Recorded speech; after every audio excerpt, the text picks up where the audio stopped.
Hello friends, gardening ഷെഫിലെ പുതിയ video ആണ് കേട്ടോ. അപ്പോൾ ഇത് ഒരു ഫ്രൂട്ടിൻ്റെ ഒരു ചെറിയ ചെടി, മിറാക്കിൾ ഫ്രൂട്ടില്ലേ, മിറാക്കിൾ ഫ്രൂട്ടിൻ്റെ ചെടിയാണ്. അപ്പോൾ ഇതിൽ കുറച്ച് കായ് ഇങ്ങനെ പഴുത്ത് നിൽക്കുന്നുണ്ട്. അപ്പോൾ അത് ഞാനൊന്ന് പൊട്ടിച്ചെടുക്കുകയാണ്.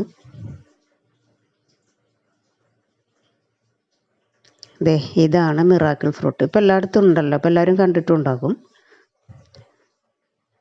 അപ്പം ഞാൻ ആദ്യമായിട്ട് കാണുന്നതാണ്. ഞാൻ മിറാക്കിൾ ഫ്രൂട്ട് എന്ന് കേട്ടിട്ടുണ്ട്, പക്ഷെ കണ്ടിട്ടുണ്ടായില്ല. അപ്പോൾ അതങ്ങനെ പഴുത്ത് നിൽക്കണ കണ്ടപ്പോൾ കുറച്ച് പൊട്ടിച്ചെടുത്തതാണ്.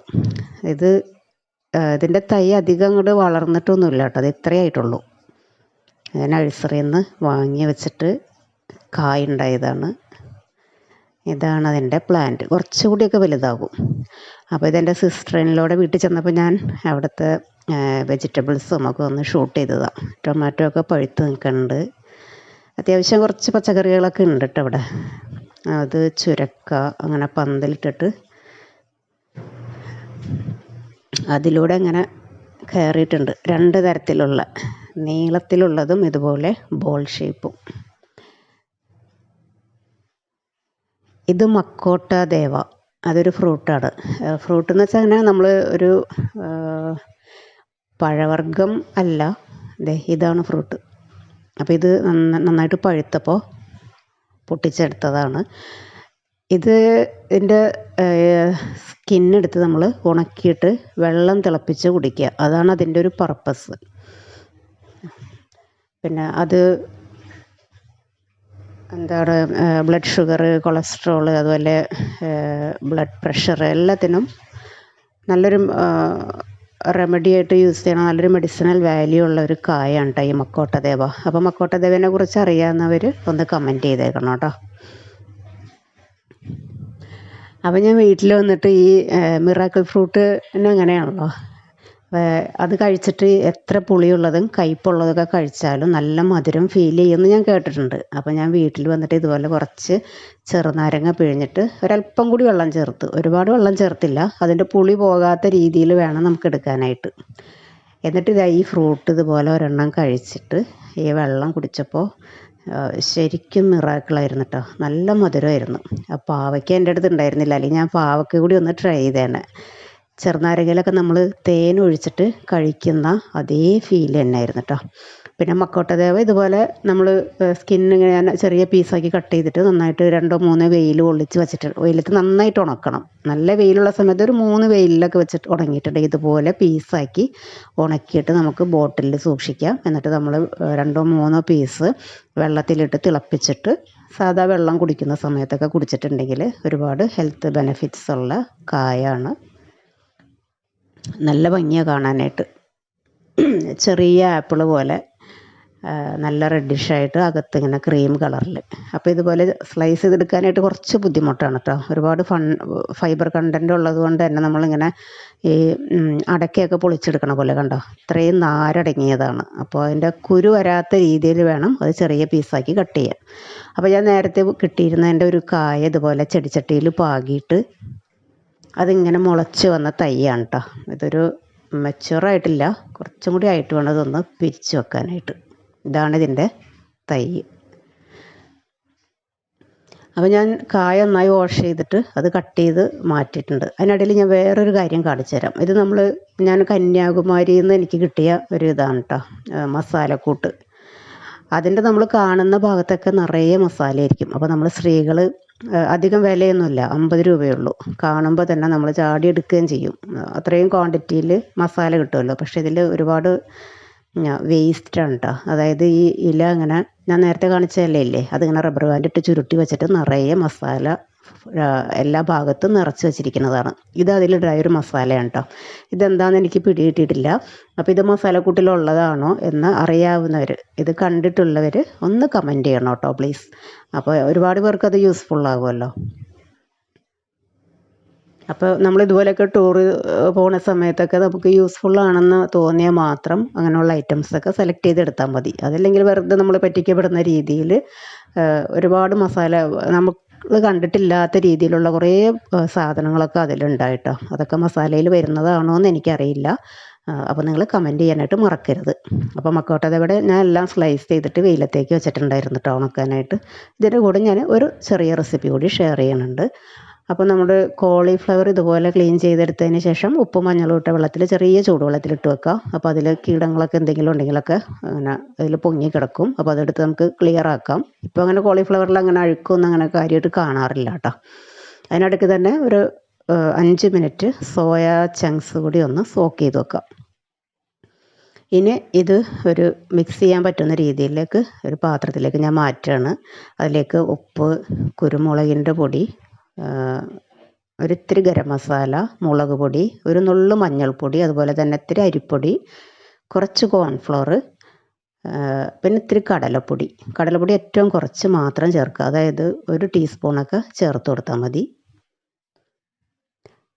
പിന്നെ ഒരു ടേബിൾ സ്പൂൺ സൺഫ്ലവർ ഓയിലും കൂടി ചേർത്താൽ നല്ലതായിരിക്കും കേട്ടോ. നല്ലൊരു ബൈൻഡിങ് കിട്ടും. ഇതെല്ലാം കൂടി ചേർത്ത് നന്നായിട്ടൊന്ന് സ്പൂൺ വെച്ച് തന്നെ മിക്സ് ചെയ്യുക. അതിനുശേഷം ഈ പൗഡറെല്ലാം ഇതിൽ കോട്ടായി വരുന്ന രീതിയിൽ ഒരല്പം കൂടി വെള്ളം ഇങ്ങനെ തളിച്ച് കൊടുത്തിട്ട് ഈ കൂട്ട് കൈ വെച്ച് തന്നെ മിക്സ് ചെയ്തെടുക്കുക. എന്നാൽ മാത്രമേ ഇതിൻ്റെ എല്ലാ ഭാഗത്തും ഇതിൻ്റെ ആ ഒരു എല്ലാം നമ്മൾ ചേർത്ത പൗഡർ മസാലകളൊക്കെ റെഡിയായി വരണമല്ലോ. അപ്പോൾ അതിനുവേണ്ടി കൈ വെച്ച് തന്നെ റെഡിയാക്കി എടുക്കുക. അത് മാറ്റി വെച്ചതിന് ശേഷം നമുക്കൊരു പാനിലേക്ക് ഒരല്പം ബട്ടർ ഇട്ട് കൊടുക്കുക. ബട്ടർ ഒന്ന് മെൽറ്റായിട്ട് വരുമ്പോൾ അതിലേക്ക് ടൊമാറ്റോ, സവാള, ഇഞ്ചി, പച്ചമുളക്, എരിവുള്ളതാണെങ്കിൽ ഒരു ചെറിയ പീസ് മാത്രമേ ചേർത്ത് കൊടുക്കാൻ പാടുള്ളൂ.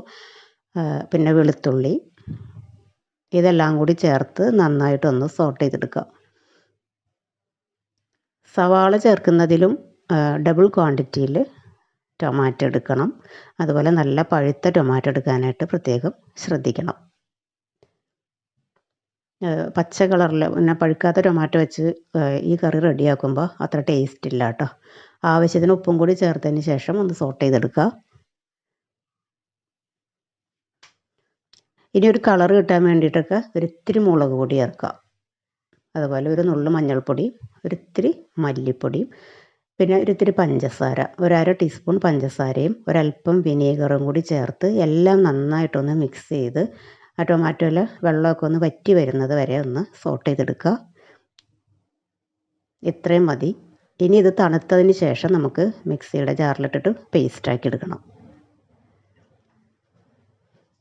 അപ്പോൾ അത് തണുക്കുന്ന സമയം കൊണ്ട് തന്നെ നമുക്ക് കോളിഫ്ലവറൊക്കെ ഒന്ന് ഫ്രൈ ചെയ്തെടുക്കാം.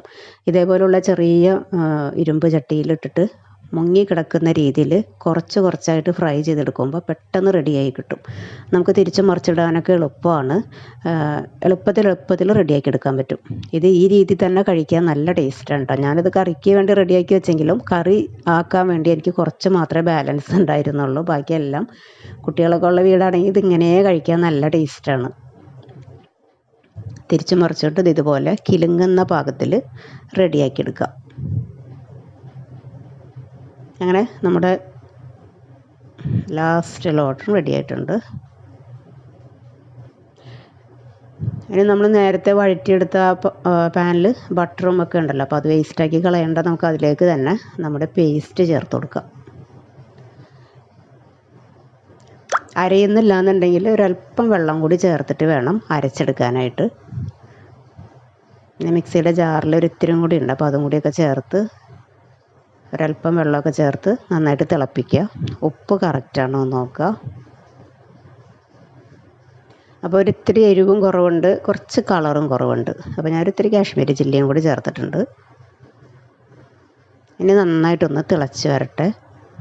അപ്പോൾ ആ ഒരു ടൈമിൽ നമുക്ക് ഒരു വൈറ്റ് സോസ് കൂടി റെഡിയാക്കി എടുക്കാം. അതിന് വേണ്ടിയിട്ട് പാലിലേക്ക് അല്പം ബട്ടറും ഒരിത്തിരി ഉപ്പും കുറച്ച് കോൺഫ്ലോർ, അതല്ലെങ്കിൽ മൈദപ്പൊടി ചേർത്ത് കൊടുത്തിട്ട് കട്ടയില്ലാതെ മിക്സ് ചെയ്തെടുക്കുക. പെട്ടെന്ന് തന്നെ റെഡിയാവും. ഒരുപാട് തിക്നെസ്സിൽ എടുക്കരുത്, കാരണം ഇരിക്കുന്തോറും കുറച്ച് കട്ടിയിട്ട് വരും. അപ്പോൾ ഈ ഒരു സമയത്ത് നമ്മുടെ ഗ്രേവിയിലേക്ക് കോളിഫ്ലവർ ചേർത്ത് കൊടുത്ത് നന്നായിട്ട് മിക്സ് ചെയ്യുക.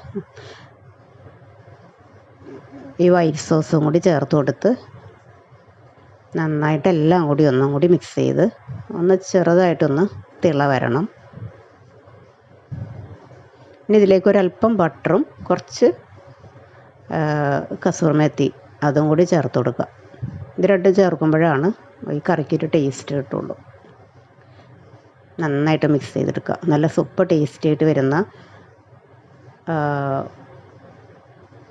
ഒരു എന്താണ് കോളിഫ്ലവർ സോയ ചങ്ക്സിൻ്റെ ഒരു ബട്ടർ മസാലയുടെ റെസിപ്പിയാണ് കേട്ടോ. നല്ല സൂപ്പർ ടേസ്റ്റാണ്. ചപ്പാത്തിയുടെ കൂടെയാണ് ഈ കറി ഏറ്റവും മാച്ചായിട്ട് വരുന്നത്. പിന്നെ ലാസ്റ്റ് കുറച്ച് മല്ലിയിലൊക്കെ വിതറിയിട്ടുണ്ടെങ്കിൽ ടേസ്റ്റ് കൂടും കേട്ടോ. അപ്പം ഞാൻ ചപ്പാത്തിയുടെ കൂടെയാണ് ഇത് സെർവ് ചെയ്തത്. അതല്ലെങ്കിൽ പൊറോട്ട നാൻ്റെ കൂടെയൊക്കെ കഴിക്കാം. എങ്കിൽ നമുക്ക് ഡിന്നർ കോംബോ ഒക്കെ ആയിട്ട് ചെയ്യാൻ നല്ല സൂപ്പർ റെസിപ്പിയാണ്. അപ്പോൾ നിങ്ങളും ഇതുപോലെയൊക്കെ ട്രൈ ചെയ്ത് നോക്കുക.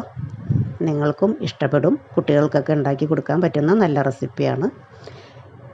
അപ്പോൾ വീഡിയോ കണ്ടുകൊണ്ടിരിക്കുന്ന സമയത്ത് വീഡിയോ നിങ്ങൾക്ക് ഇഷ്ടപ്പെടുകയാണെങ്കിൽ മറക്കാതെ ഒന്ന് ലൈക്ക് ചെയ്തേക്കുക. അതുപോലെ നിങ്ങളുടെ കമൻറ്റ്സ്, നിങ്ങളുടെ അഭിപ്രായം എന്തായാലും കമൻറ്റ് ബോക്സിൽ കമൻറ്റ് ചെയ്യാനായിട്ട് മറന്നു പോകരുത്. അതുപോലെ ഫ്രണ്ട്സിനും റിലേറ്റീവ്സിനും ഒക്കെ ഈ വീഡിയോ ഒന്ന് ഷെയർ ചെയ്ത് കൊടുത്ത് സപ്പോർട്ട് ചെയ്യാം. അടുത്ത വീഡിയോയിൽ കാണുന്നത് വരെ താങ്ക് യു.